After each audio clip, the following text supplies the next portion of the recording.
Welcome to Grey Guild. My name's Glenn. Last time we discussed using an iPad Generation 1 32 gig to see if it was still usable in today's world. I found that using this iPad for the last few weeks, I could still use the internet Safari application. Also, I could also get into YouTube and watch videos off of it. Putting applications on was rather difficult, whereas it's not supported any longer. You could bypass this by cracking the machine and putting in a third-party program which would allow you to put other third-party programs on it. But to me that seems a bit much. Unless you found one for a reasonable price, you can still use it as a small device to read books, surf the internet, or watch YouTube videos. Your life is still great on these tablets, even though they're a few years old. I don't see any reason why you couldn't use an older model to supplement a newer based system. Whereas I don't use these daily, a child could use it as surfing the internet or watching videos. I wouldn't make a book report on it. The typing would be a little annoying, even if you got a third-party Bluetooth type keyboard for it. But in conclusion, the iPad Generation 1 is still usable. However, if you're looking at a tablet, I wouldn't recommend going with Macintosh or Apple. The proprietary programming and cabling would complicate things if you're a new user, whereas Android tablets are fairly universal. And once you get over the learning curve of a touch-based tablet, they're rather enjoyable, even if you don't use it day to day. Last time we also discussed whether or not a booklet from Nokia 3G would be viable in today's market.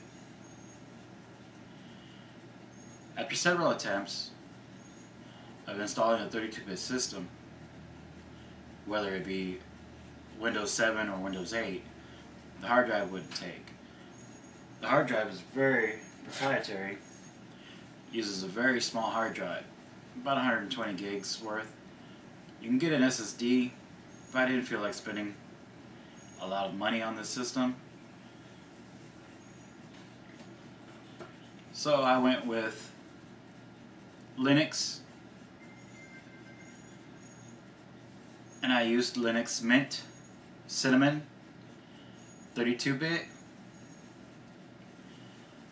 and got it to boot using an external USB drive. It connects to the internet easily. Bluetooth option still works. This machine doesn't have a CD-ROM or DVD-ROM, so watching movies or listening to music other than through the internet or through a USB drive is out of the question.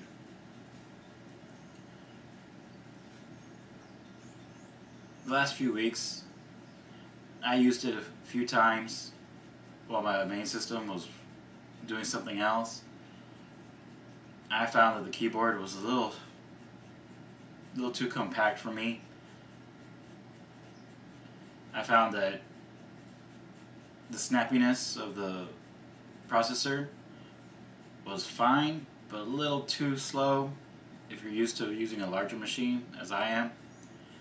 But on simple tasks, it should be fine. With dedicated graphics, you're not going to be running the latest and greatest games. You can do a few little things here and there, but over and all,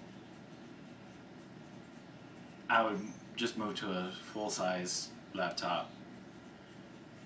At time of release, this booklet retailed for about $600. The ability to put a cell phone SIM card in it meant that you could have access to a network pretty much anywhere. As far as I can tell, not a lot of people use them nowadays, but it's still a handy little device. A little easier to use than a tablet, whereas it has a dedicated keyboard and mouse, but the processor seems a little slow if you're used to using a larger desktop machine or even a full-size laptop. If you're looking to replace your current laptop or trying to get something on the cheap to get by, I would recommend getting a netbook or booklet or anything of that matter. Unless it's for a child, or say you have a student for college, then it should be fine, whereas they won't be able to goof off and play games all the time. But still, your money is spent better on something with a larger hard drive, faster memory speed, and more versatile than the simple OS that these machines are coming with.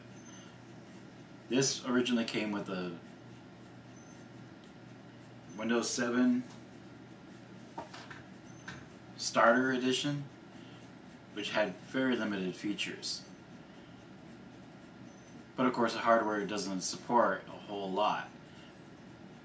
Putting it to a Linux base meant that you have access to a lot more features.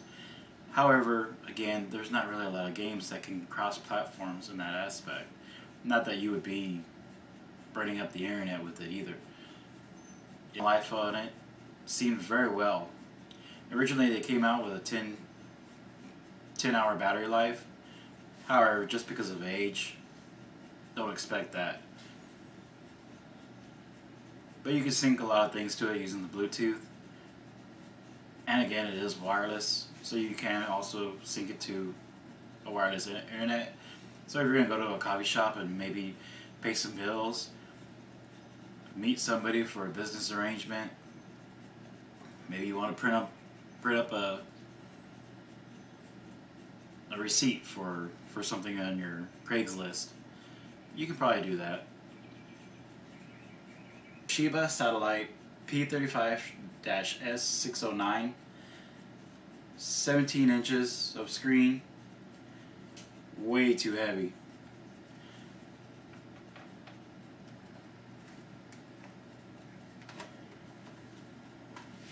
This laptop is going on almost 15 years old. This laptop is so slow. Had nothing but problems with it. The screen, even though it's used, has a malfunction in it. It sputters. It pixelates. When it is working, it works fine. However, the one-core processor at 3.2 megahertz, you can't do a lot with it nowadays. It's still a 32-bit system, so putting newer applications on it is out of the question. Everything has to be older. Now, if you're stuck in that old generation, by all means, you can get something that's probably a little newer. Stockpiling a lot of old games from, say, 15 years ago, and you still need an older system. Of course, you could find least expensive hardware, but I would get a desktop. It's always easier to find older hardware for desktops than it is laptops. Most manufacturers have boards that are one-offs, and if something breaks on them, it's very difficult to replace. The chips are set. You can usually only upgrade memory or hard drives, but even a current hard drive won't even go into the Toshiba. whereas it has pinouts instead of the SATA cables or SATA connection.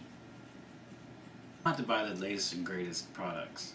However, something that's 10 to 15 years older, you may be looking at issues. Anything older than that, and it's not viable in today's market. Programs won't run on it. Upgrades are practically impossible to find or very high priced, and you run the risk of it just wearing down from age. A cell phone bought today can be obsolete tomorrow. That's how fast our technology is growing. Please be aware that just because you get a great deal on something doesn't mean that it's going to last you next year or even in a month. But with that being said, there are great deals to be had. You can do workarounds on some things.